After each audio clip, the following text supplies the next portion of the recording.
अस्सलाम वालेकुम। आप देख रहे हैं हमारे यूट्यूब चैनल मुसव्वर 19 स्पीक्स और मैं हूं आपका मेज़बान अब्दुल मुसव्वर सलीम।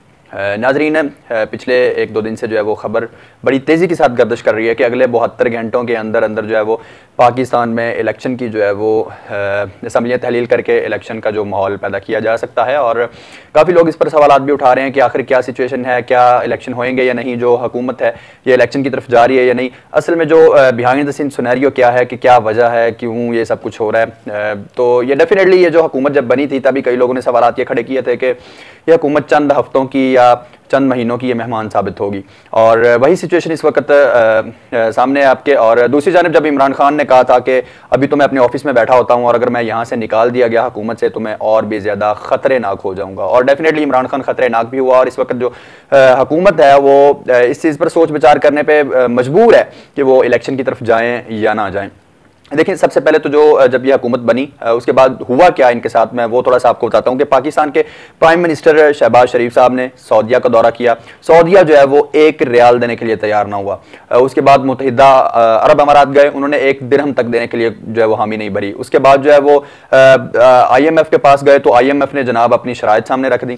चाइना के पास गए, उन्होंने 1 युआन तक नहीं दिया। जब IMF ने कहा कि भाई अपना पेट्रोल महंगा करो, अपना डीजल महंगा करो, अशिया की कीमतें बढ़ाओ, तो उस वक्त जो हमारे वजीर आजम शहबाज शरीफ साहब हैं, जिनको सोशल मीडिया पे क्राइम मिनिस्टर भी बोला जाता है, उनके लिए ये बहुत बड़ा झटका था। पहले ही वो महंगाई का चूरन बेचकर हुकूमत में आए और उसके बाद जब वो आए डॉलर एक दिन डाउन भी हुआ। पहले दिन जब वो प्राइम मिनिस्टर बने विदाउट एनी स्ट्रगल नीचे हुआ तो उन्होंने क्रेडिट लेना शुरू कर दिया। अब जो है वो डॉलर इस वक्त 194 पे पहुंच चुका है, तो अब कोई बंदा बोलने वाला नहीं है। तब क्रेडिट ले रहे थे लेकिन अब कोई नहीं कह रहा कि ये क्यों ऊपर जा रहा है। और इस कदर महंगाई के आलम में अब जो शहबाज शरीफ था, पूरी आवाम के अंदर जो है वो उनका जो थोड़ा बहुत इमेज था वो मजीद जो है वो खराब होता जा रहा है। और इन लम्हों में शहबाज शरीफ साहब को जो है वो लंदन से बड़े भाई साहब बाऊ जी मियां मोहम्मद नवाज शरीफ साहब ने बुला लिया कि आओ जी हम आपको कुछ मशवरे देते हैं। इसहाक डार साहब भी साबिक वजीर जो वजीर खजाना है वो भी वहाँ पर मौजूद थे, उन्होंने मशवरे दिए, लेकिन कोई ऐसा मशवरा उनके लिए कारगर साबित नहीं हो सका कि वो अपनी हुकूमत को जो है वो ऐसे लेकर चल सकें।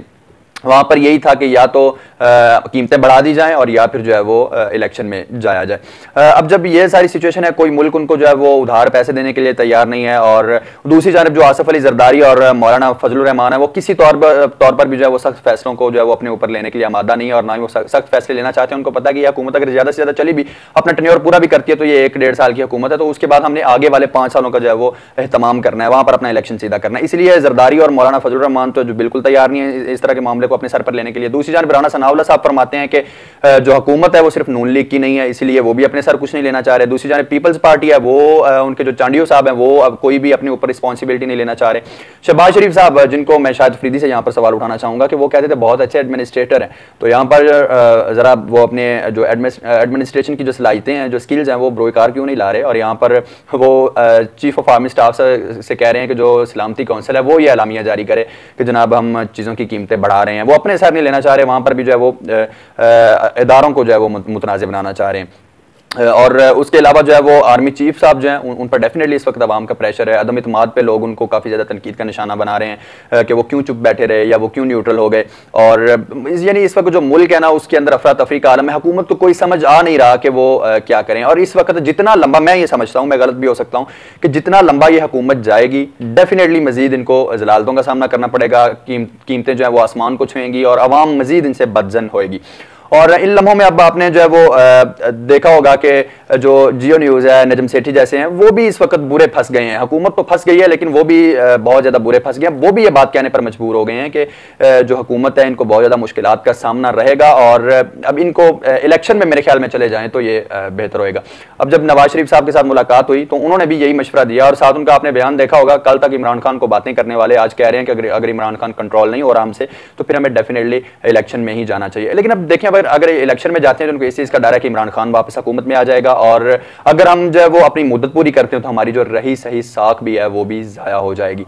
और जो कभी इम्कानात हैं वो यही हैं कि ये इलेक्शन की तरफ ही जाएंगे। अगले 72 घंटे जो है वो बहुत ज़्यादा इंपॉर्टेंट है, और इमरान खान ने जिस तरह से प्रेशर क्रिएट किया है हुकूमत पे, आई थिंक हैट्स ऑफ। उन्होंने जिस तरह से अवाम की तरफ से उनको रिस्पॉन्स मिला, उन्होंने कोई दिन जो है वो ज़ाया नहीं किया, और जब से वो हुकूमत से निकले हैं तब से वो अवाम के दरमियान मौजूद है, और तब से वो अपना बयानिया मजबूत कर रहे हैं और अवाम उनका भरपूर अंदाज में साथ भी दे रही है। तो सिचुएशन के मुताबिक जो है वो यही नजर आ रहा है कि अगले 72 घंटों के अंदर अंदर ज्यादातर चांस यही है कि ये असम्बलियां तहलील हो जाएंगी। आज जो शहबाज शरीफ साहब हैं वो पाकिस्तान तशरीफ लाए हैं और जो साबिक प्राइम मिनिस्टर हैं नवाज शरीफ साहब हैं उनकी तरफ से यही जो है वो उनको हदायत दी गई है कि आप इलेक्शन की ही तैयारी करें। आप मरीम नवाज के जो जलसों से भी आप अंदाजा कर सकते हैं और उनको भी यही कहा गया कि आप जो है वो इलेक्शन की तैयारी करें। लेकिन अब यहाँ पर मसला ये है कि जो इत्तेहादी जमातें हैं जो डेफिनेटली इतनी मेहनत करके उनको इक़्तिदार मिला और कई लोग तो ऐसे जो पहली दफा इक़्तिदार में आए जैसे बिलावल भुट्टो जिनको जिंदगी में पहली दफा वजारत खारजा मिली, उसके अलावा असद महमूद साहब हैं जो फजलुर रहमान साहब के बेटे हैं उनको पहली दफा कोई वजारत मिली। तो इस तरह से जो लोग आए वो डेफिनेटली चाहते हैं कि कुछ देर इक़्तिदार के और मजे लिए जाएं, लेकिन जो नून लीग है वो अपने सर मजीद ये नहीं लेना चाहती। या ये अपॉर्चुनिटी हो सकती है कि वो जरा जरदारी साहब को कहें कि हम हुकूमत छोड़ते हैं तो आप अपना वजीर आजम नामजद करें, तो उस सूरत में भी पीपल्स पार्टी मेरे ख्याल में तैयार नहीं होगी।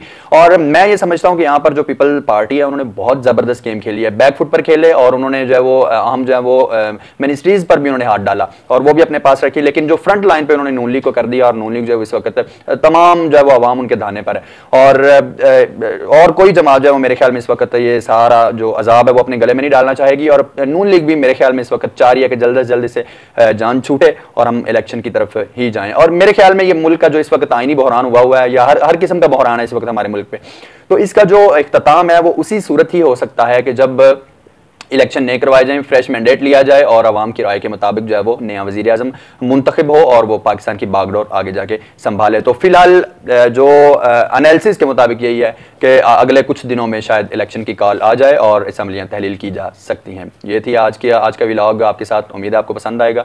इसी तरह की जनाब वीडियोस सुनने के लिए आप हमारे चैनल को जरूर सब्सक्राइब कर लें और खेलों से मुतालिक भी खबरें हम आपको इसी चैनल पर लेटेस्ट देते रहते हैं। मिलते हैं इंशाल्लाह नेक्स्ट किसी वीडियो में, तब तक के लिए मुझे दीजिए इजाजत। अल्लाह निगहबान।